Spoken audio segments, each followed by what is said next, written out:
Hello दोस्तों, नमस्कार। और आज हम लेके आए आपको यूपी टेट का एक प्रैक्टिस सेट जो बाल विकास का है और काफ़ी महत्वपूर्ण रहने वाला है। ठीक है, कई बार इसमें एग्जाम में क्वेश्चन आए हुए भी हैं। ठीक है, तो इसी के साथ हम लोग स्टार्ट करते हैं। बाल मनोविज्ञान का क्षेत्र है। आपसे पूछा गया कि बाल मनोविज्ञान का क्षेत्र है केवल शैशवावस्था की विशेषताओं का अध्ययन, केवल गर्भावस्था की विशेषताओं का अध्ययन, केवल बाल्यावस्था की विशेषताओं का अध्ययन, गर्भावस्था से किशोर अवस्था की विशेषताओं का अध्ययन। तो आपको पता चल चुका होगा कि किसका अध्ययन बताया गया है इसमें। तो इसका राइट आंसर कौन हो जाएगा? आपका डी, जिसमें गर्भावस्था यानी कि जब भ्रूण में होता है बच्चा तब से और किशोर अवस्था तक उसकी जितनी भी विशेषताएं होती हैं, क्वालिटीज़ होती हैं, क्या वो एक्टिविटी करता है, उन सभी का अध्ययन जो होता है उसी को हम लोग क्या कहते हैं? बाल मनोविज्ञान का क्षेत्र कहा जाता है। ठीक है, ध्यान रखना। नेक्स्ट हम लोग बात करते हैं, विकास के किस काल को अत्यधिक दाब और तनाव का काल कहा गया है। ठीक है, आपको बताना है कि अत्यधिक दाब और तनाव का काल कहा गया है। ठीक है, इंपॉर्टेंट क्वेश्चन रहेगा। तो आपसे पूछा गया किशोर अवस्था, प्रौढ़ अवस्था, माध्यम अवस्था या वृद्ध अवस्था। देखिए, प्रौढ़ अवस्था में इतनी अच्छी से क्या करते हैं, ये दबाव नहीं लेते हैं, अतिरिक्त दबाव नहीं होता है क्योंकि वो समझदार हो जाते हैं उस टाइम पर। ठीक है, वृद्ध अवस्था में तो ज़्यादा ही समझदार हो जाते हैं। ठीक है, तो इसमें कोई प्रेशर लेने की कोई बात नहीं होती है। मध्य अवस्था मतलब बाल अवस्था में होता है तो बच्चा इतना नहीं रहता, वो खेलता कूदता रहता है, उसे कोई मतलब नहीं होता है। लेकिन किशोर अवस्था में जो बालक होता है वो अत्यधिक क्या लेता है? दबाव लेता है, और इसे ही तनाव का काल कहा जाता है। वो बहुत तनाव में रहता है। ठीक है, अगली बात करते हैं, बाल्य अवस्था की प्रमुख मनोवैज्ञानिक विशेषता क्या है? बाल अवस्था की मनोवैज्ञानिक विशेषता क्या है, ये आपको बतानी है। इंपॉर्टेंट रहता है ये भी क्वेश्चन काफ़ी। ठीक है, और देखो यूपी टेट 2014 में आया हुआ भी है। ठीक है, तो बहुत बढ़िया क्वेश्चन नहीं है सब सारे। ठीक है, इसका राइट आंसर की हम लोग बात कर लेंगे। तो पूछा गया बाल अवस्था की प्रमुख मनोवैज्ञानिक विशेषता है क्या? पर निर्भर रहना, मतलब मनोविज्ञान पर निर्भर रहना, सामूहिकता की भावना, धार्मिकता या अनुकरणात्मक प्रवृत्ति का प्रभाव। तो आपको ध्यान हो कि जो बाल अवस्था में बालक होता है, ठीक है ना, तो वो लोगों को देखकर सीखता है, यानी कि अनुकरण के द्वारा सीखता है। तो उसके अंदर उस टाइम पर क्या प्रवृत्ति होती है? तो आपको समझ में आ गया होगा कौन? अनुकरणात्मक प्रवृत्ति का क्या होता है?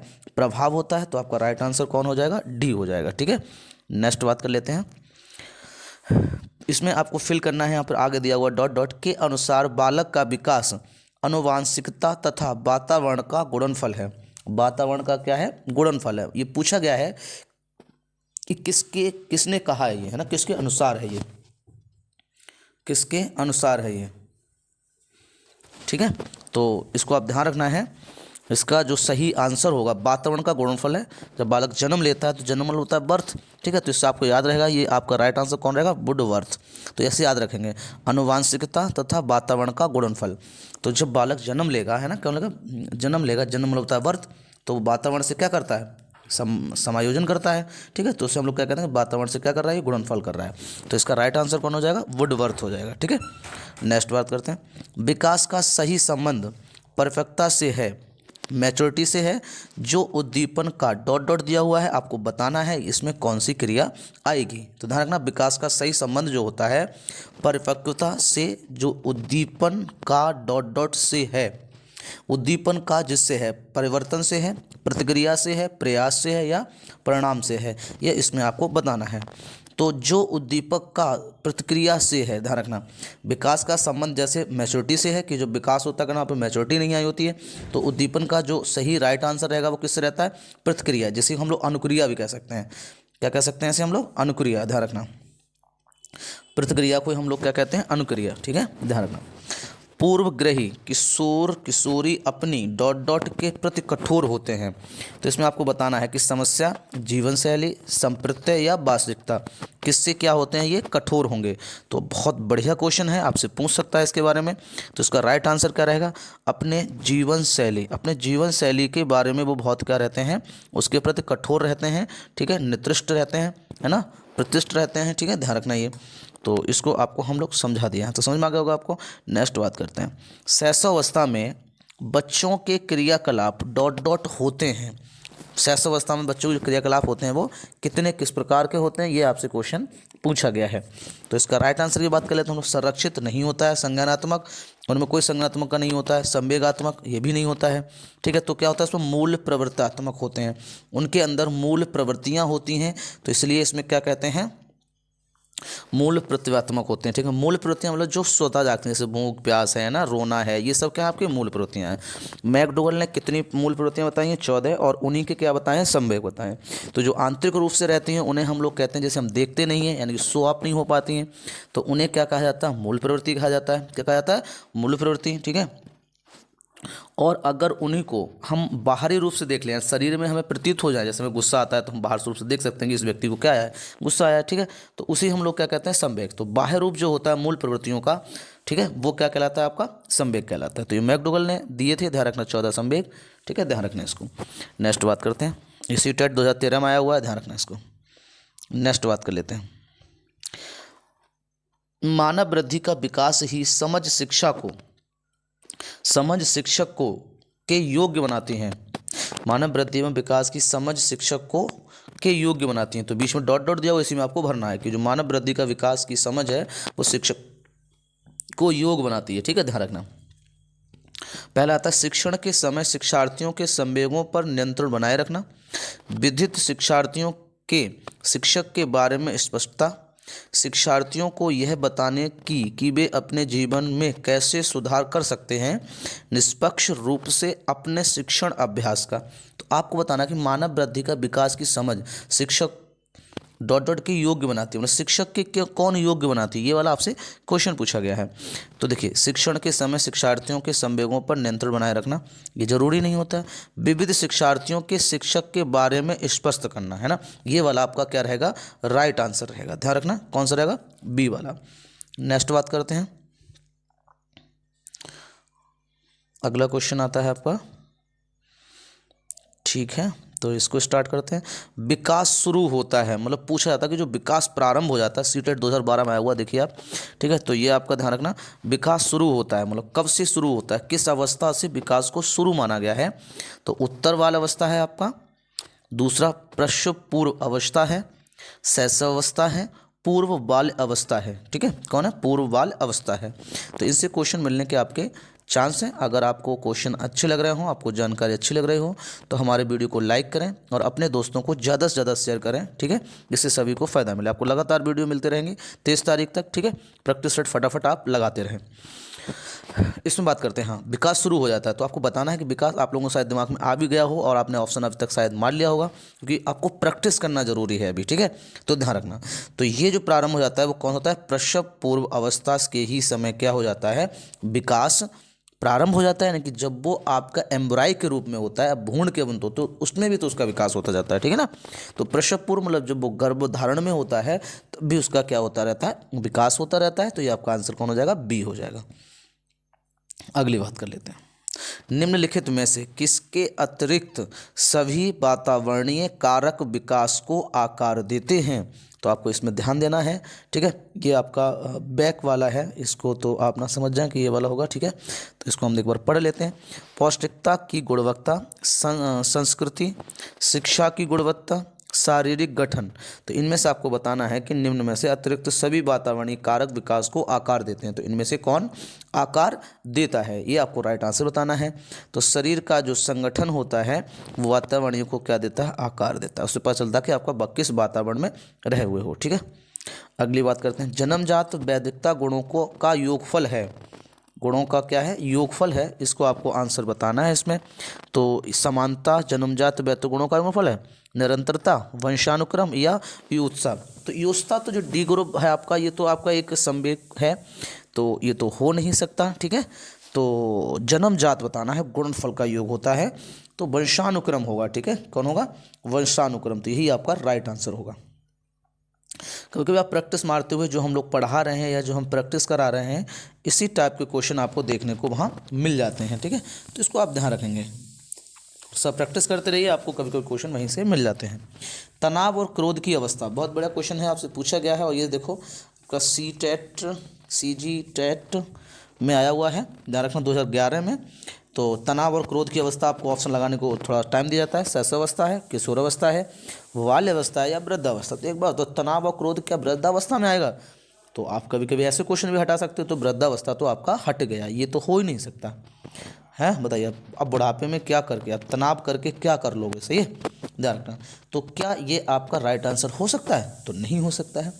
अच्छा, क्या बाल अवस्था में बच्चे को ज़्यादा क्रोध और तनाव में रहता है? क्रोध तो कर सकता है लेकिन तनाव नहीं होता उसे। बाल अवस्था में बच्चा क्रोध तो कर सकता है, हम आपकी बात मान लेते हैं, ठीक है, कि भाई रोता है या कोई खिलौना नहीं दिलवाओ तो पूरा एकदम बहुत ज़्यादा क्रोध करने लगता है ना, रोने लगता है स्ट्रेस से, तो कर सकता है, लेकिन साथ में तनाव तो पूछा है, तो तनाव तो इस टाइम पे उसको नहीं होता। बाल अवस्था में बच्चे को तनाव कहाँ होता, उसे क्या पता कि हमें नौकरी करनी है, पैसा कहाँ से आएगा, ये नहीं होता है, ठीक है, ये तो बाद में आता है।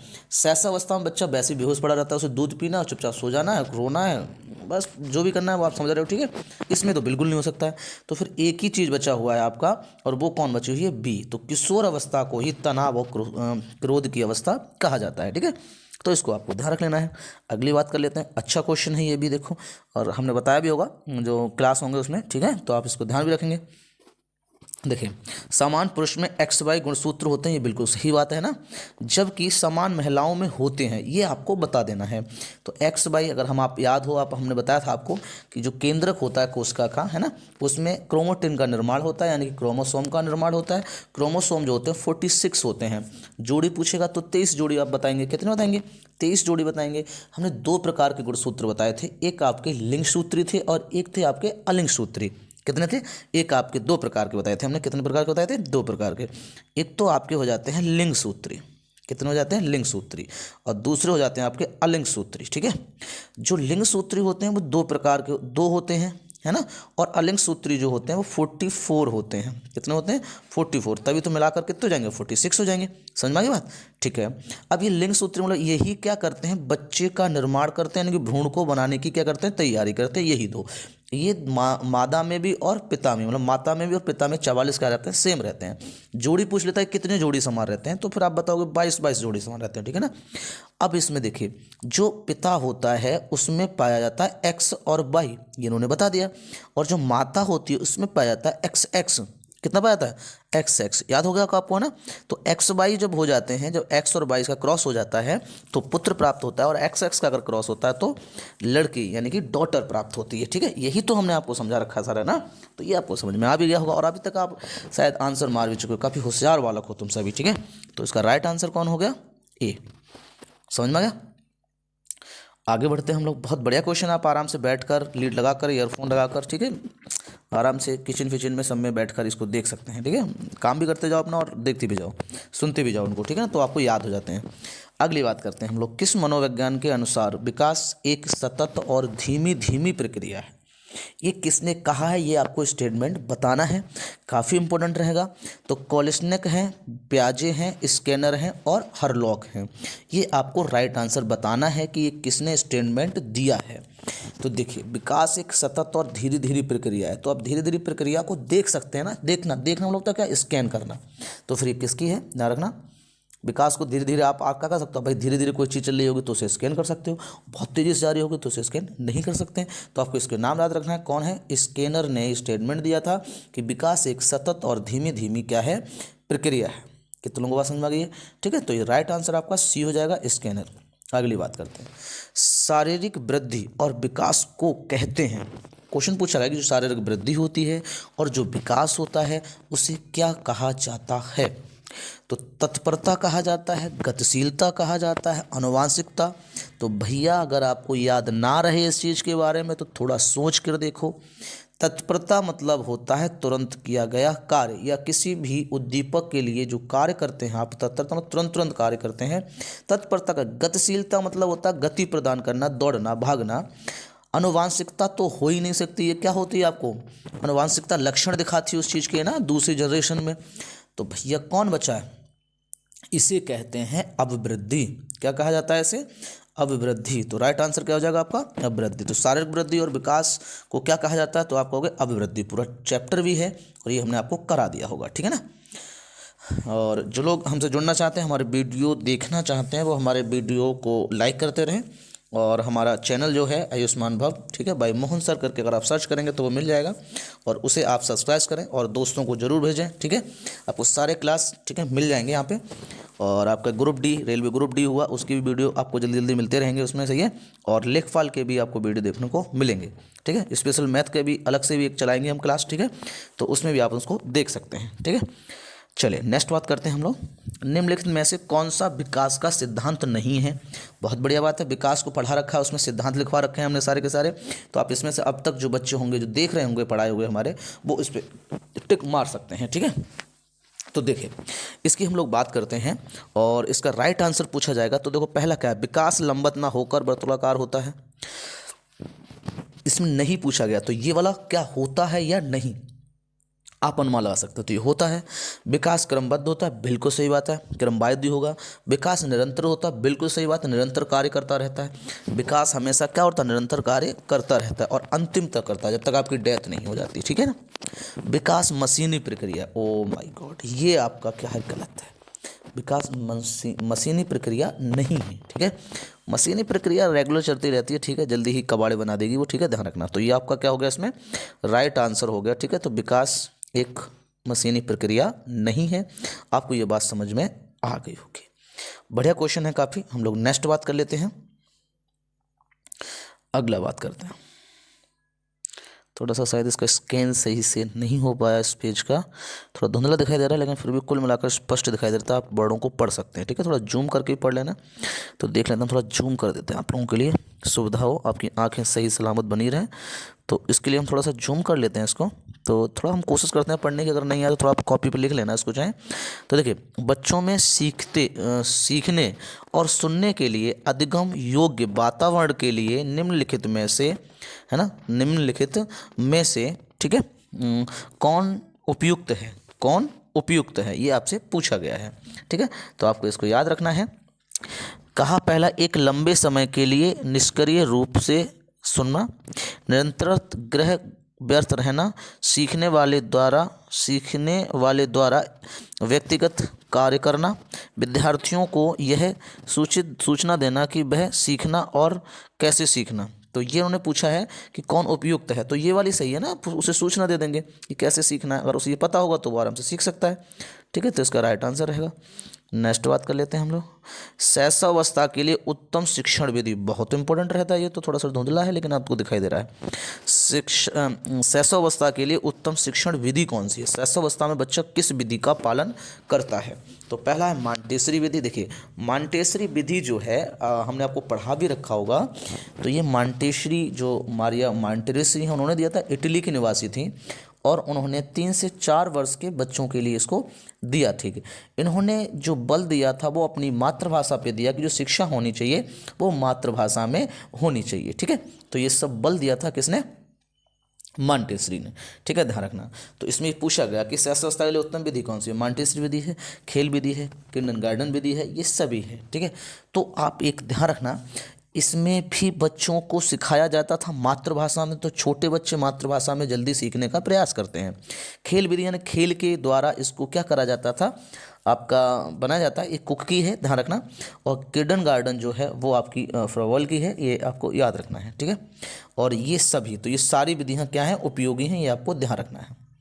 नेक्स्ट बात करते हैं, बाल विकास में प्रक्रिया पर बल है, वातावरण अनुभव की भूमिका पर बल है, गर्भावस्था से किशोरावस्था तक का अध्ययन होता है या उपयुक्त सभी। तो भैया बहुत ध्यान से बाल विकास में बताना है आपको, तो आप जरा अपना दिमाग पर जोर डालिए और बताइए बाल विकास का सही क्या है।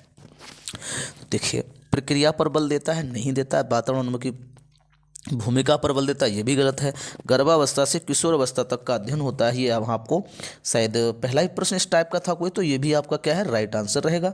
तो यहाँ तक पर आप पर बल देता है। बच्चे के विकास में आनुवंशिकता और वातावरण की भूमिका के बारे में निम्नलिखित में से कौन सा सत्य है, आपको बताना है कि कौन सा सत्य है।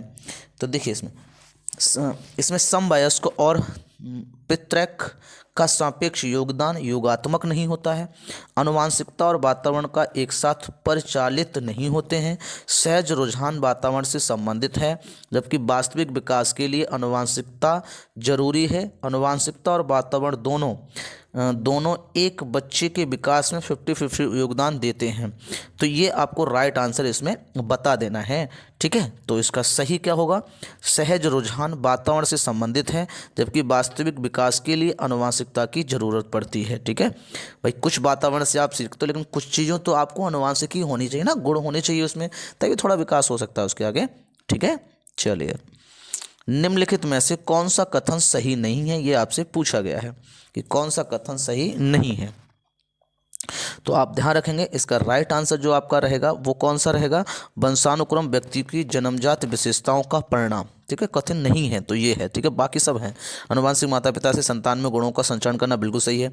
विकास प्रणाली और उसके पर्यावरण ही अनुकरण परिणाम। देखिए, जो माता पिता संतानों में जो गुण जाते हैं ना, उसमें जो मेन रोल रहता है वो कोशिका में केंद्रक का रहता है ना, और केंद्रक जो है वो आदेश देता है कि जो इन गुणों को लेकर जाना है वो ले जाता है सिंड्रोसोम। कौन ले जाता है?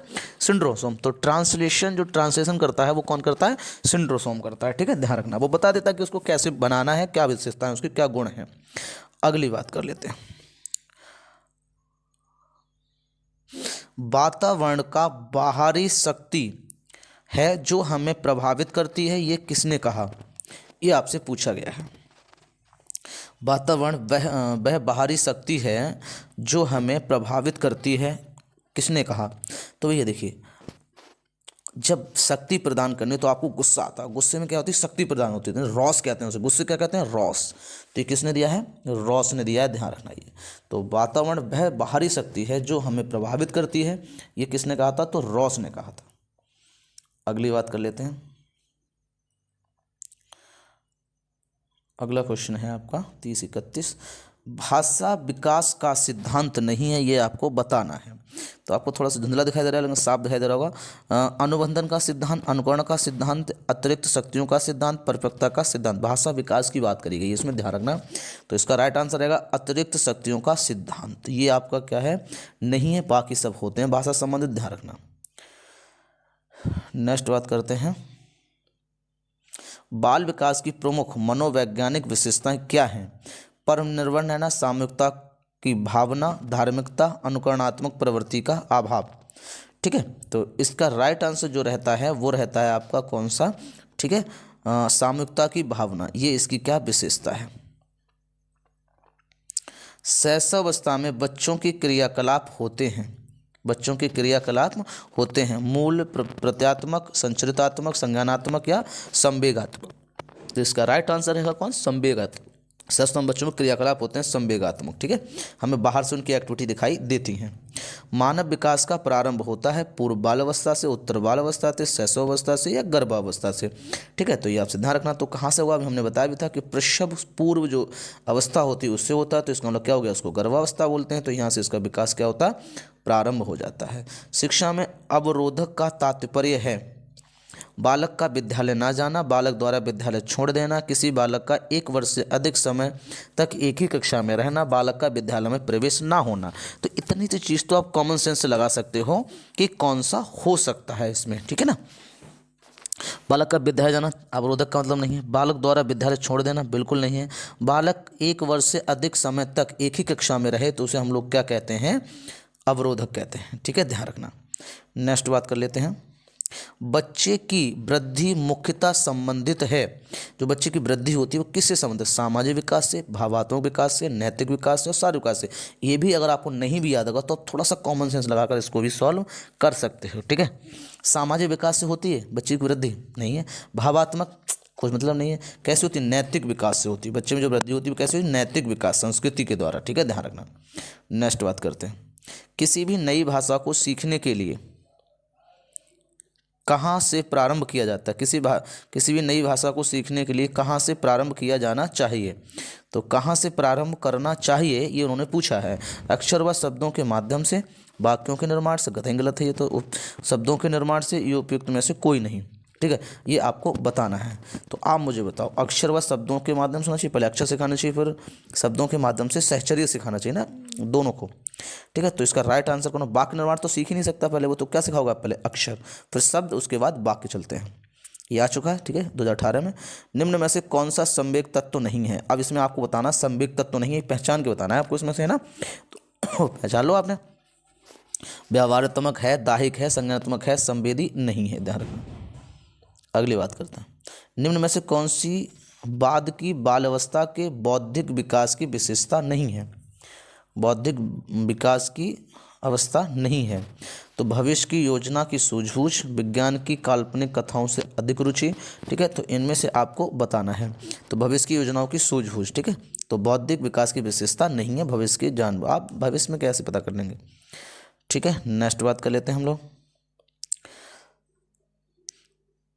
चलिए अगली बात करते हैं।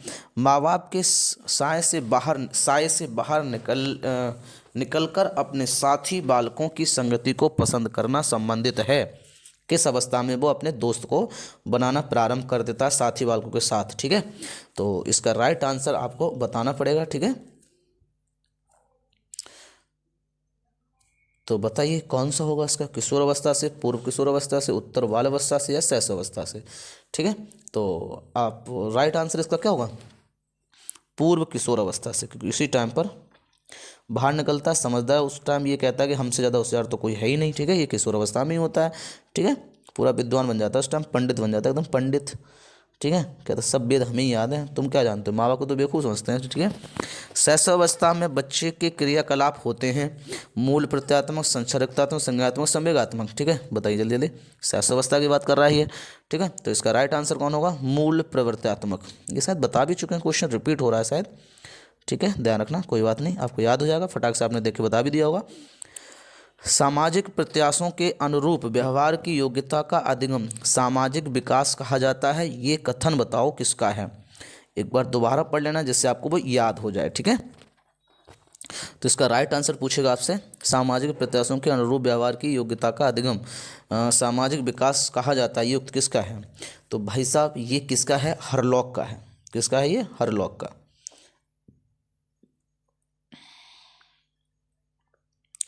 एक 4-5 वर्ष के बालक में अपने माता पिता की अपेक्षा माता के प्रति अधिक प्रेम की भावना विकसित हो जाती है। बालक के व्यवहार में होने वाले इस परिवर्तन को फ्राइड द्वारा क्या नाम दिया गया है। ओ माय गॉड, ये आपको हम करा चुके हैं, अगर आप जो बच्चे हमने जिनको पढ़ाया था उन्हें याद आ रहा होगा और हमने पढ़ाया है, ठीक है। तो आप कमेंट करके ज़रूर बताएं कि हमने ये पढ़ाया था आपको, ठीक है। और आज तक अभी तक आपको पता भी चल चुका होगा कि इसमें कौन सा राइट होगा, तो आप ये बता दीजिए फटाफट। तो देखो, इलेक्ट्रा और ओडिपस हमने दो प्रकार की ग्रंथियां बताई थी। ओडिपस जो होती है वो बच्चों में होती है, मतलब बॉयज़ में होती है। इलेक्ट्रा जो में होती है वो बालकों में होती है, ठीक है। इसके ऊपर हमने पूरी कहानी सुनाई थी, ठीक है। एक राजा था, मतलब उसमें बच्चे थे, उसका बालक जो पुत्र था उसे अपनी माँ से प्यार हो गया था, एक बेटी थी जिससे अपने पिता से प्यार हो गया था, तो और उनने आपस में शादी कर ली थी। यूरोप देश की ऐसी एक कहानी के रूप में बताया गया है। तो ये कहा गया कि जो बालक होता है वो अपनी माँ के प्रति ज़्यादा लगाव रखता है, और जो गर्ल्स होती है, डॉटर होती है, वो अपने पिता के प्रति ज़्यादा लगाव होती है। तो उन्हीं को ओडिपस और इलेक्ट्रा बोला गया। तो इसमें बालक की बात करी गई है, तो इसका आप राइट आंसर बता देंगे और काफ़ी खुश होना चाहिए, हमने आपको ये पढ़ा रखा है, ठीक है ना। चलिए, तो इसका राइट आंसर कौन होगा, ओडिपस। अगला बात कर रहे हैं, निम्नलिखित में से कौन सा कथन सत्य नहीं है, ये आपको बताना कौन सा कथन सत्य नहीं है, ठीक है। तो विकास का मात्रात्मक प्रक्रिया है, शिक्षा एक लक्ष्य प्रमुख है, सीखना व्यवहार परिवर्तन की एक प्रक्रिया है, वृद्धि एक जैविक प्रक्रिया है, ठीक है। तो आपको सही कथन बताना है। देखिए, विकास जो है वो मात्रात्मक प्रक्रिया है, आप पहले ये बताइए मुझे, तो आपको सबको समझ में आ गया होगा। नहीं है, कैसी है विकास, गुणन फलात्मक है। तो भैया यही पकड़ गया पहले, तो ये हमने बिल्कुल साफ साफ आपको पॉइंटेड करा रखा था, है ना। तो आपको ये ध्यान रखना है, तो आप आराम से बता सकते हो, ठीक है ना। अगले नेक्स्ट बात करते हैं, संभाषण में अर्थ की लघुत्तम इकाई है, काफ़ी इंपॉर्टेंट रहता है ये भी। लघुत्तम इकाई है रूपग्राम, पद, ध्वनिग्राम या शब्द, ये हम आपको पढ़ा चुके हैं। तो आपने अभी तक जो विद्यार्थी हमसे पढ़े हुए होंगे वो अभी तक तो इसको सही लगा चुके होंगे और बता चुके होंगे सर ने क्या बताया था, ठीक है। सीटेट में कराया होगा, याद रखना। तो इसकी कौन है, रूपग्राम है, ठीक है। कौन है, रूपग्राम, ध्यान रखना। निम्न में से कौन सी बाल अवस्था की एक विशेषता नहीं है, बाल अवस्था की एक विशेषता नहीं है, ये आपको बता देना है, ठीक है। तो इसका राइट आंसर होगा कौन, जिज्ञासा की कमी। जिज्ञासा की कमी बाल अवस्था की एक विशेषता नहीं है, ध्यान रखना ये।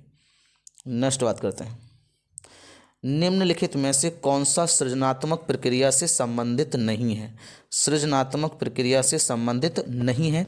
तो उद्गम, अवप्रेरणा, आयोजन या प्रबोधन, क्या है ना। तो आपको ये बता देना है कि कौन सा राइट होगा इसका।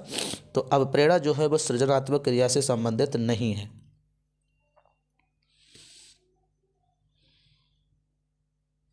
अभिप्रेरणा। अपना ये मोटिवेशन होती है तो ये अलग से ही रहता है, इसको ध्यान रखना। अगली बात करते हैं हम लोग।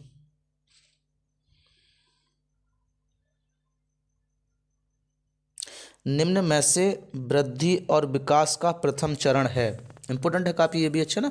तो विकास का पहला क्रम बताना है आपको, तो ध्यान रखना। तो शारीरिक विकास जो है वो उसका क्या है, प्रथम चरण है। शरीर विकास को प्रभावित करने वाला कारक कौन सा है? शारीरिक विकास को प्रभावित करने वाला कारक कौन है जो शरीर को प्रभावित करेगा? वंशानुक्रम, वातावरण, खेल का व्यायाम, या ये सभी कौन कर सकते हैं? इसको ध्यान रखना। तो ध्यान रखना ये सभी उसको प्रभावित कर सकते हैं। विकासात्मक कार्य के प्रत्यय के प्रतिपादक थे, ध्यान रखना। ये विकासात्मक कार्य के प्रत्यय के प्रतिपादक थे, कौन प्रतिपादक था? ध्यान रखना। तो इसका राइट आंसर कौन हो जाएगा? हैवगहर्स्ट। नेक्स्ट बात करते हैं। सामान्य संयुक्त कोशिका में गुणसूत्री के जोड़े होते हैं, तो ये तो भैया बड़ा कठिन प्रश्न है, ये तो आप ही लोग बता सकते हैं। तो चलो हम गोल कर देते हैं, आप समझ जाओ। कितने होते हैं? 23 जोड़ी। अभी हमने थोड़ा सा पहले भी एक अभी कुछ वार्तालाप की थी आपसे गुणसूत्र के बारे में, तो उसमें भी आपको हम बता चुके थे, तो आपको इतना तो याद रहा होगा। वह अवस्था जो कि माता के 21वें गुणसूत्र जोड़े के अलग ना हो पाने के कारण होती है, क्या कहलाती है? डाउन सिंड्रोम कहलाती है, क्लीन फिल्टर सिंड्रोम कहलाती है, टर्न सिंड्रोम कहलाती है, विल्सन सिंड्रोम कहलाती है। ये आपको बताना है। तो इसे डाउन सिंड्रोम कहते हैं। जब आपके गुणसूत्र घटते या बढ़ते हैं तो उन्हीं को हम लोग क्या कहते हैं? डाउन सिंड्रोम कहा जाता है, ध्यान रखना। नेक्स्ट बात करते हैं। निम्नलिखित में से कौन सा एक सही क्रम है? ओ सही सही, बहुत बढ़िया। ये आपसे पूछा गया कि इसका सही क्रम क्या है।